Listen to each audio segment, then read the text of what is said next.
और चलिए बढ़ते आगे। अब आपको ये बताते हैं कि कैसे आखिर मध्य प्रदेश कांग्रेस की मुश्किलें बढ़ने वाली हैं।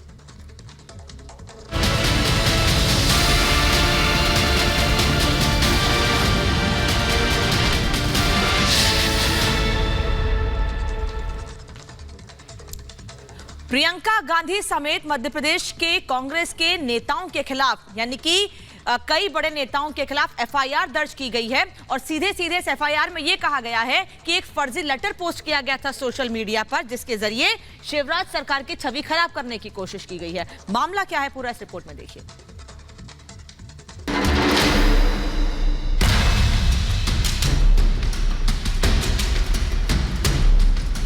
सीधे चिट्ठी लिखी और वायरल कर दो। और उन्होंने सोचा कि कर्नाटक में जैसे चला दिया उनने 40% या 50% चला दो। कौन सा साल निकला था जब देश में स्कैम नहीं होता था कांग्रेस के द्वारा। कांग्रेस नेता प्रियंका गांधी मुश्किलों में फंसती नजर आ रही हैं। आरोप शिवराज सरकार के खिलाफ एक वायरल पत्र को पोस्ट कर जबरन अपने तरकश से नए तीर निकाल बीजेपी को बदनाम करने की कोशिश का है। 50% कमीशन के मामले को लेकर प्रियंका गांधी ने ट्वीट किया, उसके बाद प्रियंका गांधी, कमलनाथ समेत तमाम कांग्रेस के नेता हैं, उनके खिलाफ एफआईआर दर्ज कर ली गई है। इसके विरोध में कांग्रेस के जो लोग हैं वो सड़कों पर उतरे हैं, विरोध प्रदर्शन कर रहे हैं। साफ तौर पर जो इनके हाथ में तख्तियां हैं उसमें लिखा है कि 50% कमीशन की अर्थी इन्होंने निकाली, डरो मत, राहुल गांधी को टैग किया। और इनका कहना है कि 50% की सरकार नहीं चलेगी। मतलब ये कि एफआईआर के बाद भी कांग्रेस जो है वो वही चीज कह रही है कि यहाँ पर 50% कमीशन वाली सरकार है। और एफआईआर जो दर्ज की गई है प्रियंका, कमलनाथ समेत तमाम लोगों पे, उसके खिलाफ यहाँ पर कांग्रेस प्रोटेस्ट कर रही है। मध्य प्रदेश बीजेपी प्रकोष्ठ ने केस दर्ज कराए हैं। सूत्रों का कहना है कि भोपाल, इंदौर सहित कई जिलों में कुल 41 एफआईआर दर्ज कराए गए हैं। प्रियंका के साथ ही कमलनाथ पर भी एफआईआर दर्ज हुए हैं। ये सभी केस आईपीसी की धारा 469, 500, 501 के तहत दर्ज कराए गए हैं। में ज्ञानेंद्र अवस्थी के नाम से ये पत्र लिखा गया था। तो पहले आरोपी के रूप में उनका नाम है, दूसरे आरोपी के रूप में जो प्रियंका गांधी, जयराम रमेश, कमलनाथ जी, सुभाष यादव और शोभा ओझा, अरुण यादव और शोभा ओझा, इन लोगों के नाम से जो ट्वीट किए गए हैं, इनके अकाउंट से ट्वीट किए गए हैं, इनके नाम इनके ट्विटर हैंडल के उपयोगकर्ता के रूप में शामिल किए गए हैं। इन धाराओं में फॉर्मल गिरफ्तारी नहीं होती है, ये एक नोटिस सर्व करने की धाराएं हैं। अभी इस विषय में विचार चल रहा है कि इनको नोटिस यहीं से सर्व किया जाएगा या फिर इन्फॉर्मेशन देके यहाँ बुलाया जाएगा और फिर यहाँ पे नोटिस सर्व किया जाएगा। आरोप है कि 50% कमीशन के वायरल लेटर को इन्होंने पोस्ट किया, जिसका मकसद प्रदेश सरकार को बदनाम करने का है। प्रियंका गांधी एक कांग्रेस की इतनी बड़ी नेता एक झूठ और फरेबी पत्र पर ट्वीट करती हैं, किसी के इशारे पर जयराम रमेश ट्वीट करते हैं। मध्य प्रदेश की 8.5 करोड़ जनता की भावनाओं को आहत किया है, आपने बदनाम करने का प्रयास किया है। इसलिए वो झूठा पत्र जो वायरल किया, वायरल करके आपने भारतीय जनता पार्टी की सरकार को बदनाम करने का प्रयास किया। हमने उस पर कंप्लेंट की है। 41 जिलों में एफआईआर के लिए हमने कंप्लेंट की है। 3-4 अभी एफआईआर हो गई हैं, बाकी जगह भी एफआईआर होंगी। साइबर क्राइम में भी हमने की है। सोशल मीडिया इसलिए नहीं है कि आप जनता को गुमराह करो, सोशल मीडिया इसलिए नहीं है कि उसमें झूठ परोसो।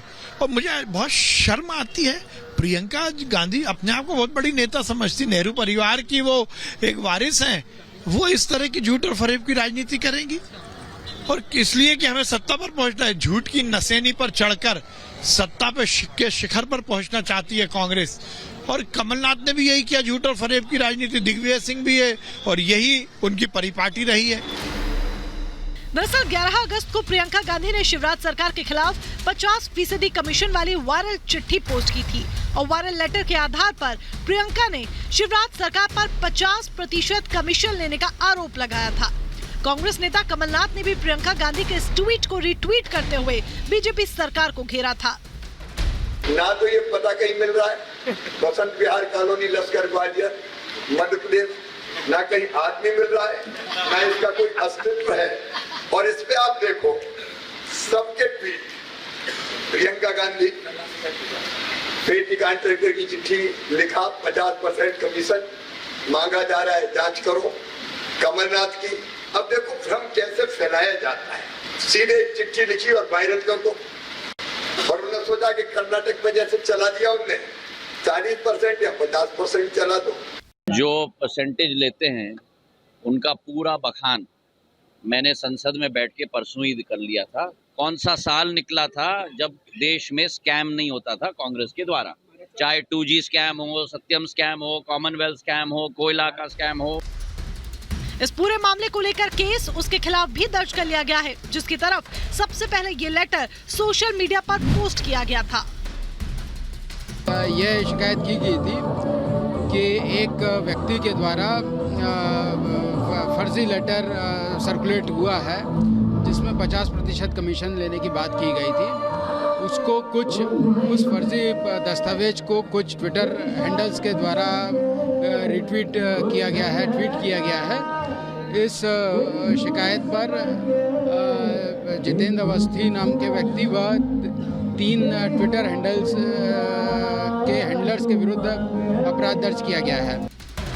हालांकि एमपी कांग्रेस के नेताओं का दावा है कि बीजेपी सरकार को भ्रष्ट साबित कर देंगे, लेकिन दूसरी तरफ बीजेपी से कांग्रेस द्वारा चलाई जा रही फेक न्यूज की दुकान बता रही है। बहरहाल इस लेटर की सच्चाई क्या है ये तो वक्त ही बताएगा। Bureau report, Republic Bharat. तो सोशल मीडिया पर लेटर पोस्ट करने के बाद प्रियंका गांधी की जहां पर मुश्किलें बढ़ती हुई नजर आ रही हैं, तो वहीं इस पर सियासत होती भी दिख रही है। दरअसल कांग्रेस के जो नेता हैं वो किस तरीके से धमकाते नजर आ रहे हैं, ये बड़ी खबर इस वक्त आपको बता दें, जहां पर क्राइम ब्रांच को धमकी देते हुए कहा गया है कि अगर FIR यहां पर जो है वो होती है तो क्राइम ब्रांच वाले संभल जाएं और नहीं तो 4 महीने के बाद वर्दी उतर जाएगी। कांग्रेस नेता के मिश्रा ने यह कहा है। जिस स्तर पर मध्य प्रदेश पुलिस का क्राइम ब्रांच भाजपा का दलाल बन चुका है, लिहाजा मैं पुलिस अफसरों को चेतावनी देना चाहूंगा कि जिस तरह वो भारतीय जनता पार्टी की चपरासीगिरी, चाटुकारिता कर रहे हैं, वे अपने दायरे में काम करें, नहीं तो 4 महीने बाद उनकी वर्दी भी छीन सकती है। तो इस दावे के बाद कांग्रेस की मुश्किल बढ़ गई है। कांग्रेस ने हमला बोला तो जवाब देने के लिए मध्य प्रदेश बीजेपी के अध्यक्ष VD शर्मा मैदान में आए और बताया कि अभी भी कार्रवाई की और अगर गलती करेंगे तो और ज्यादा कठोर कार्रवाई की जाएगी। सुनवाते हैं आपको, हमारे सहयोगी ने बातचीत की है।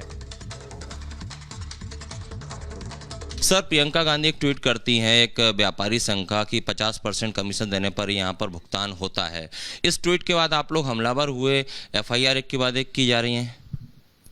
सत्या जी, हम हमलावर नहीं हुए हैं, मध्य प्रदेश की 8.5 करोड़ जनता हमलावर हुई है, क्योंकि प्रियंका गांधी एक कांग्रेस की इतनी बड़ी नेता एक झूठ और फरेबी पत्र पर ट्वीट करती हैं, किसी के इशारे पर जयराम रमेश ट्वीट करते हैं। मध्य प्रदेश की 8.5 करोड़ जनता की भावनाओं को आहत किया है, आपने बदनाम करने का प्रयास किया है। इसलिए वो झूठा पत्र जो वायरल किया, वायरल करके आपने भारतीय जनता पार्टी की सरकार को बदनाम करने का प्रयास किया। हमने उस पर कंप्लेंट की है। 41 जिलों में FIR के लिए हमने कंप्लेंट की है। 3-4 अभी FIR हो गई हैं, बाकी जगह भी FIR होंगी। साइबर क्राइम में भी हमने की है, क्योंकि इन्होंने जिस प्रकार से झूठ बोल करके छल कपट की राजनीति करते हैं, कई जगह पर कांग्रेस, कर्नाटक जैसी जगह पर वो झूठ बोल करके सफल हो गए होंगे। आज माननीय प्रधानमंत्री नरेंद्र मोदी जी जो कहते हैं, सत्या जी, कि झूठ की कांग्रेस कोई गारंटी है तो वो झूठ की गारंटी है। तो आज ये साबित हो गया मध्य प्रदेश के अंदर, ये कमलनाथ, दिग्विजय सिंह, अरुण यादव, ये सब झूठ साबित हो गए।